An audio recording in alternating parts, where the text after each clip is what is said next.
नमस्कार, study IQ IAS Hindi में आप सभी लोगों का स्वागत है। मेरा नाम है मनीष श्रीवास्तव।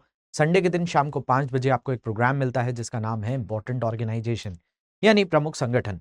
तो इम्पोर्टेंट ऑर्गेनाइजेशन प्रोग्राम की अगर हम बात करें तो इम्पोर्टेंट ऑर्गेनाइजेशन में हम हर संडे राष्ट्रीय और अंतर्राष्ट्रीय संगठनों को कवर करते हैं जो अलग अलग विषयों पर आधारित होते हैं। जैसे आज का जो हमारा विषय है वो है ICAR, Indian council of agriculture research, यानी भारतीय कृषि अनुसंधान परिषद।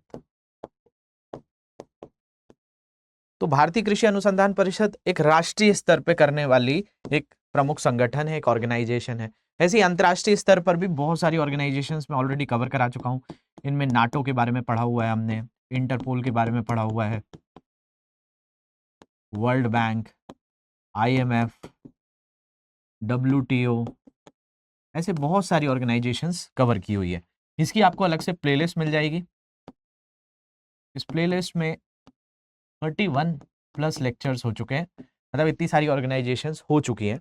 शाम को 5 बजे संडे के दिन ये प्रोग्राम आप लोगों को मिलता है और इसमें हम हर ऑर्गेनाइजेशन के सारी गतिविधियों को नज़र डालते हैं, क्योंकि एग्जाम्स पॉइंट ऑफ व्यू से बहुत सारी ऑर्गेनाइजेशंस आपको लगातार पूछी जाती हैं। तो इसलिए हमारा ये वाला पार्ट पढ़ना भी ज़रूरी हो जाता है UPSC एग्जाम्स को देखते हुए। तो आज का जो टॉपिक लिया हुआ है वो है भारतीय कृषि अनुसंधान परिषद, Indian council of agriculture research.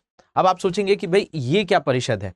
तो देखा जाए तो भारत में कृषि काफ़ी होती है, और कृषि के लिए अगर हम ऑस्ट्रेलिया से कंपेयर करें, भारत में और ऑस्ट्रेलिया के क्षेत्रफल में बहुत ज़्यादा अंतर है। लेकिन ऑस्ट्रेलिया के अगर कुल क्षेत्रफल का देखा जाए तो वहाँ सिर्फ 4% ही क्षेत्रफल ऐसा है जो कृषि के योग्य है।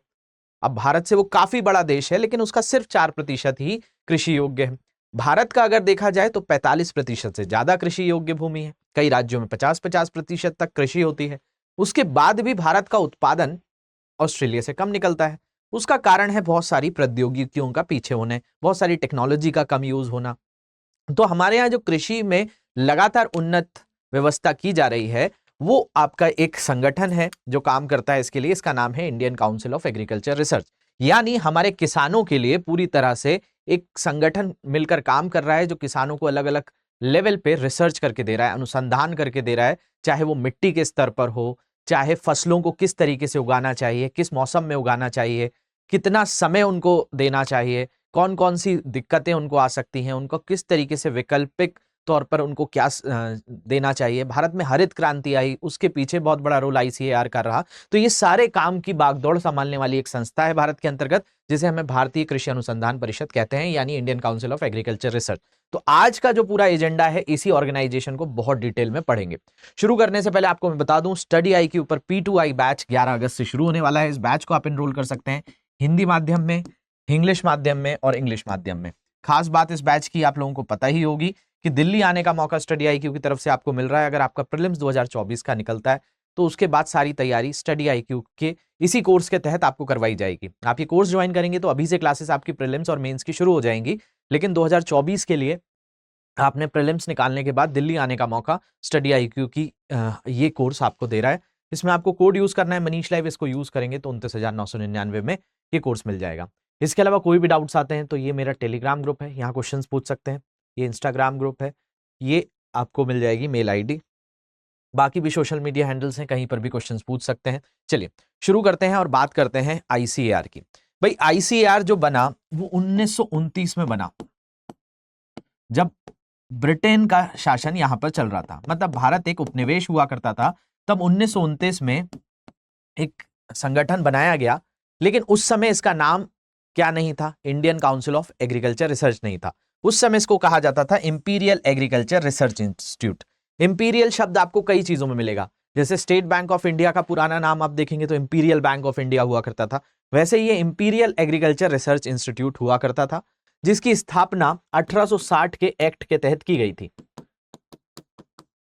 और 16 जुलाई 1929 को इसका गठन कर दिया गया था।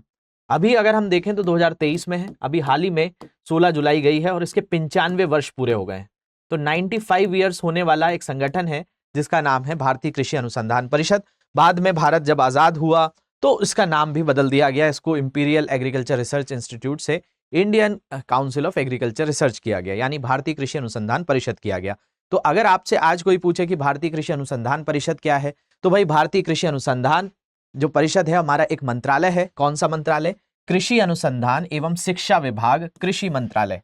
ये पूरा का पूरा विभाग का नाम है कृषि अनुसंधान यानी agriculture research, education department, agriculture ministry. इसके अंतर्गत भारत सरकार के तहत ये एक स्वायत्त शासी संस्था है। तो Indian council of agriculture research यानी भारतीय कृषि अनुसंधान परिषद किस मंत्रालय के अधीन काम करता है? तो कृषि अनुसंधान शिक्षा विभाग कृषि मंत्रालय के तहत काम करता है, जिसकी स्थापना कब हुई थी? 16 जुलाई 1929 को हुई थी, मैंने आपको बताया ही। इसके कितने वर्ष हो चुके हैं? 95वां जो दिवस था अभी हाल ही में 2023 में हमने मनाया है। इसके अलावा इसको imperial council of agriculture research के नाम से शुरुआत किया गया था 1929 में। 1860 के जो सोसाइटी, ये इसको कहा जाता है कि रॉयल कमीशन की कृषि रिपोर्ट आई थी। रॉयल कमीशन उस समय ब्रिटेन का शासक था, तो कई तरह की रिपोर्ट्स जारी करते थे ब्रिटेन से, तो उसी को रॉयल कमीशन कहा जाता था। रॉयल कमीशन की कृषि रिपोर्ट के आधार पर सोसाइटी रजिस्ट्रेशन एक्ट 1860 के तहत स्थापित किया गया था। अब देखा जाए तो किसी भी अर्थव्यवस्था में कृषि जो होता है वो प्राथमिक क्षेत्र होता है। प्राथमिक क्षेत्र मतलब प्राइमरी सेक्टर। तो किसी भी जगह पर, और भारत जैसे देश को देखा जाए तो यहां पर एक कृषि आधारित अर्थव्यवस्था अधीन था, उस समय भी था। तो भारत में देखा गया कि भाई रॉ प्रोडक्ट्स को उगाना है तो कृषि के लिए हमें उन्नत व्यवस्था करनी होगी। तो इसलिए रॉयल कमीशन की एक रिपोर्ट आई और उसके आधार पर भारतीय कृषि अनुसंधान परिषद का गठन कर दिया गया, जो बाद में चलकर क्या बन गया? भारतीय कृषि अनुसंधान परिषद। अब ये देखा जाए तो बहुत सारे अलग अलग क्षेत्रों में काम करता है, चाहे वो बागवानी हो या मत्स्यिकी हो, मतलब फिशिंग, मछलियों का पालन, पशुपालन सहित कृषि क्षेत्र में समन्वय और मार्गदर्शन करता है।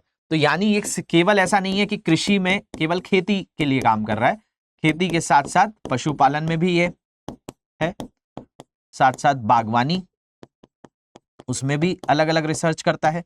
इसके अलावा जो हॉर्टिकल्चर जिसको आप कहते हैं, या आप पिसीकल्चर जिसको कहते हैं, मत्स्य पालन, उसके अंतर्गत भी ये अपने योगदान देता है, कई तरह की टेक्नोलॉजीज को डेवलप करता है और सलाह के तौर पर काम करता है। भारतीय कृषि अनुसंधान परिषद ने देश में हरित क्रांति लाने के पश्चात अपने अनुसंधान एवं प्रौद्योगिकी विकास से देश के कृषि क्षेत्र के विकास में अग्रणी भूमिका निभाई। तो जब भारत एक खाद्यान्न संकट को झेल रहा था, उस समय इन्होंने हरित क्रांति को आगे बढ़ाया और भी बहुत सारे तरीके से ये भारतीय किसानों को और उन्नत अवस्था में ले जाने का काम करते हैं।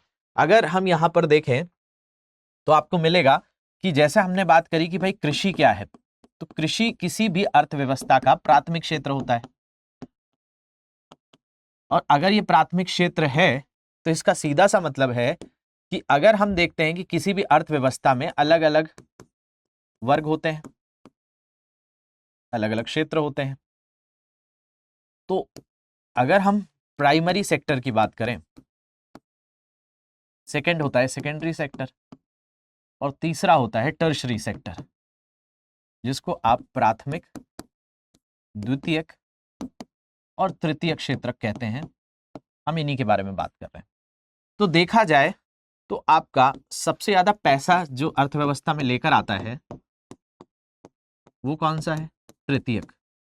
मतलब सबसे ज्यादा जो आर्थिक लाभ देता है पैसों के रिस्पेक्ट में, वो कौन देगा? तो वो देगा तृतीयक क्षेत्रक। लेकिन पूरा का पूरा उसमें जो निर्भरता होती है वो प्राथमिक क्षेत्र पे होती है। मतलब कृषि एक ऐसी चीज है जिस पर आधारित द्वितीयक क्षेत्रक यानी उद्योग भी काम कर रहे हैं, और उद्योग के आधार पर कई सेवा क्षेत्र भी काम कर रहे हैं। सेवा एवं वस्तु क्षेत्र यहां पर आ जाते हैं, मतलब गुड्स एंड सर्विस जिसको कहा जाता है। अब ये समझने के लिए तो एक छोटा सा उदाहरण ले लेते हैं।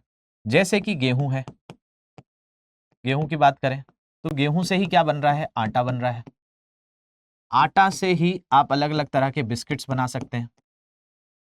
तो ये क्षेत्रक समझने के लिए बहुत ही अच्छा उदाहरण है जो मैं हमेशा देता हूं कि भाई गेहूं आपको मिलेगा। चलिए गेहूं की एक दाम लगा लेते हैं 20 रुपए किलो, कि मार्केट में 20 रुपए किलो गेहूं बिक रहा है, आटा वहीं पर मिलेगा 25 रुपए किलो।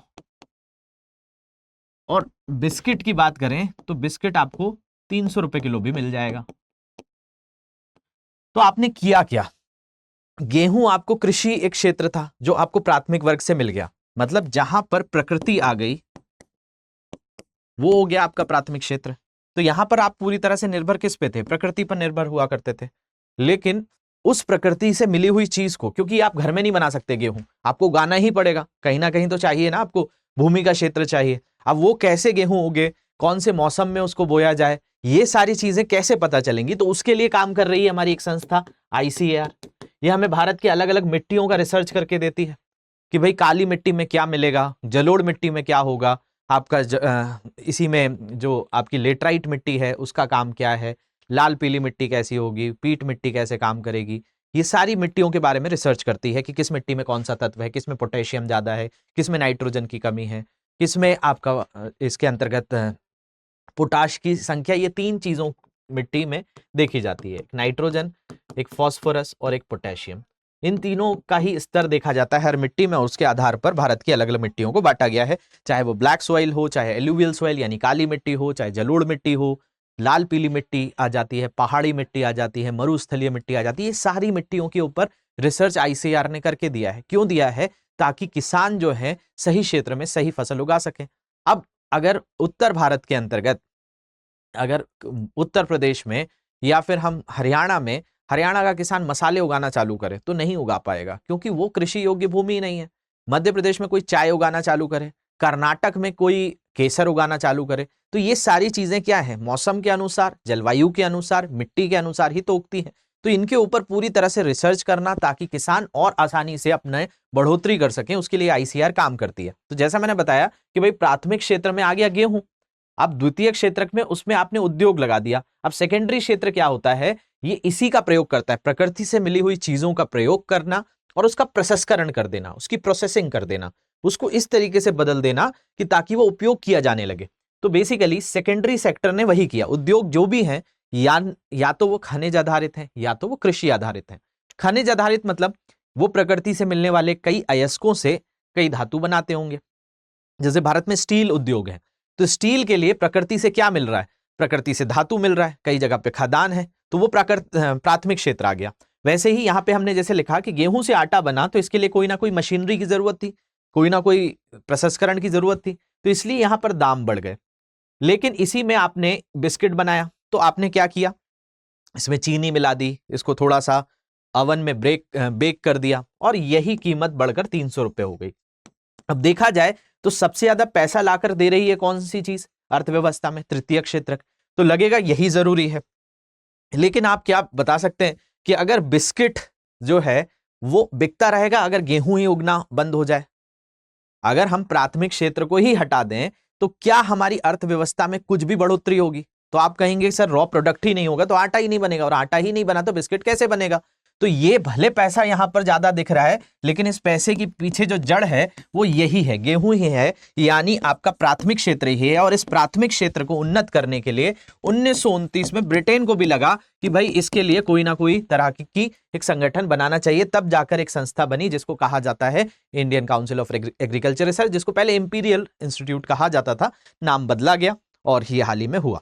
इसके अलावा इस समय कृषि के लिए कई तरह की प्रयोग होना चालू हुए, जो हमारे उस समय 1947 में भारत के जो कृषि मंत्री हुआ करते थे वो राजेंद्र प्रसाद के पास ये मंत्रालय आया था, और उन्होंने फिर इसके ऊपर किसानों के ऊपर सोचा कि भाई अर्थव्यवस्था को अगर बढ़ोतरी पर ले जाना है, तो उस समय उन्होंने बीमा की व्यवस्था भी की थी कृषि की। तब से 1947 से भारत में बीमा की व्यवस्था चल रही है।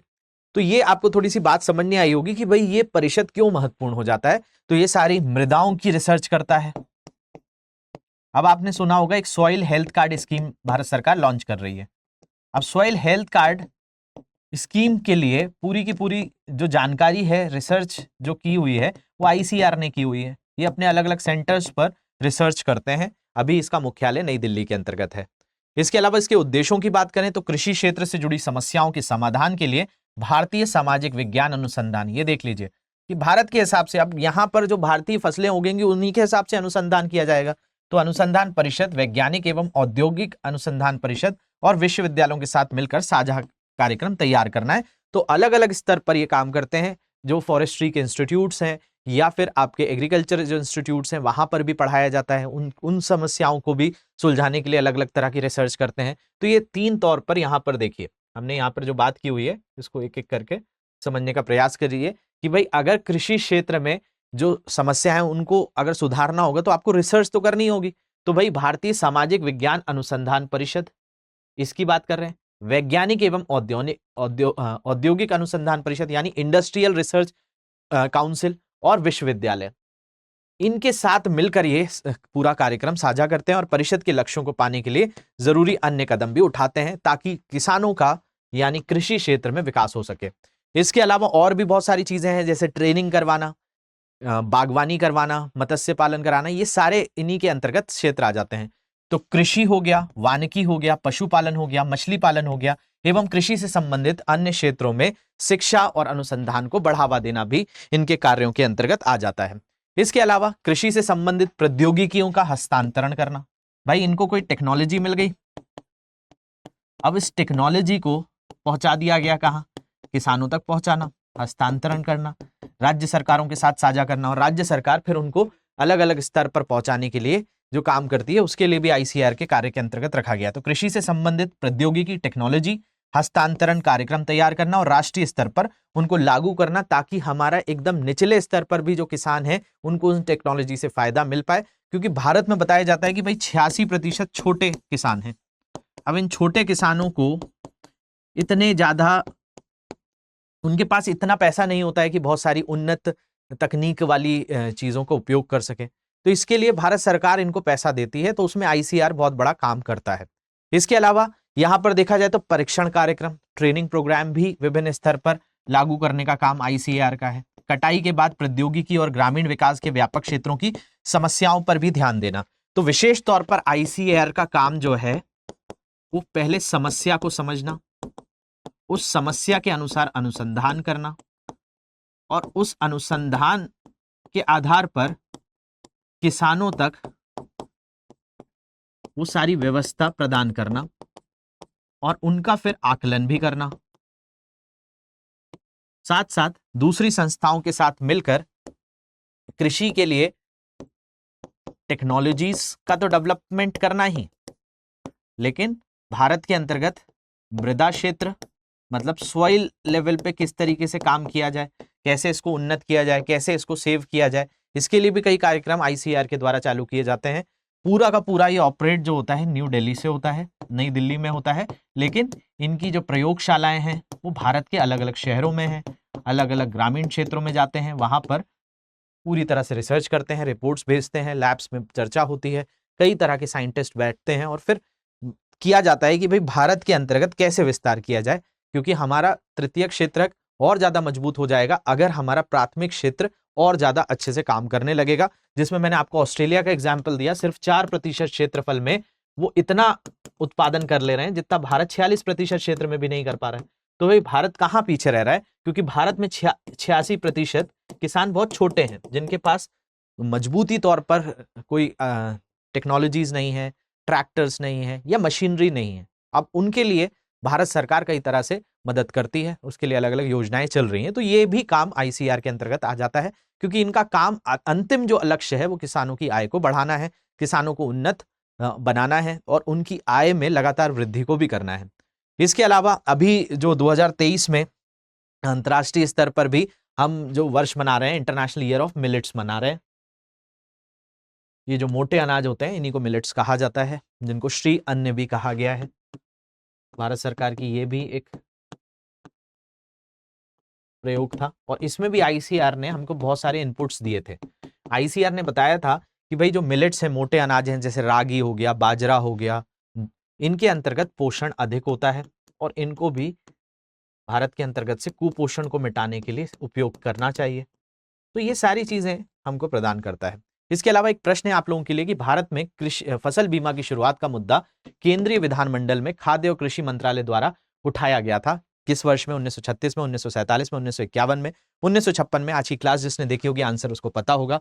कमेंट सेक्शन में आप आंसर जरूर दीजिएगा। इसके अलावा इसका सही आंसर मेरे टेलीग्राम ग्रुप पर आपको मिल जाएगा आसानी से, लेकिन आप लोग भी कमेंट सेक्शन में आंसर जरूर दीजिएगा। इसके अलावा P2I बैच से आप जुड़ सकते हैं। 11 अगस्त से इसकी क्लासेस शुरू हो रही हैं। इस क्लासेस में मैं पर्यावरण, पारिस्थितिकी एवं विज्ञान प्रौद्योगिकी, साइंस एंड टेक्नोलॉजी 2 सब्जेक्ट्स पढ़ा रहा हूँ। हिंदी माध्यम के बैच में आप इसमें मेरे साथ जुड़ सकते हैं। इसके अलावा इंग्लिश और इंग्लिश में भी हमारे बैचेस हैं। आप कोड यूज कर सकते हैं मेरा मनीष लाइव, तो आपको फीस हो जाएगी 29,999। कोई भी तरह के डाउट्स आते हैं आप मेल कर सकते हैं, इंस्टाग्राम पर जुड़ सकते हैं, और भी बाकी सोशल मीडिया हैंडल्स दिए हैं, यहाँ पर आप क्वेश्चंस पूछ सकते हैं। तो आशा करता हूँ आपको आज का सेशन अच्छा लगा होगा। अगर अच्छा लगा है तो कमेंट सेक्शन में मुझे ज़रूर बताइएगा। मिलते हैं नेक्स्ट सेशन में किसी नई ऑर्गेनाइजेशन के साथ। तब तक के लिए ध्यान रखिए। धन्यवाद।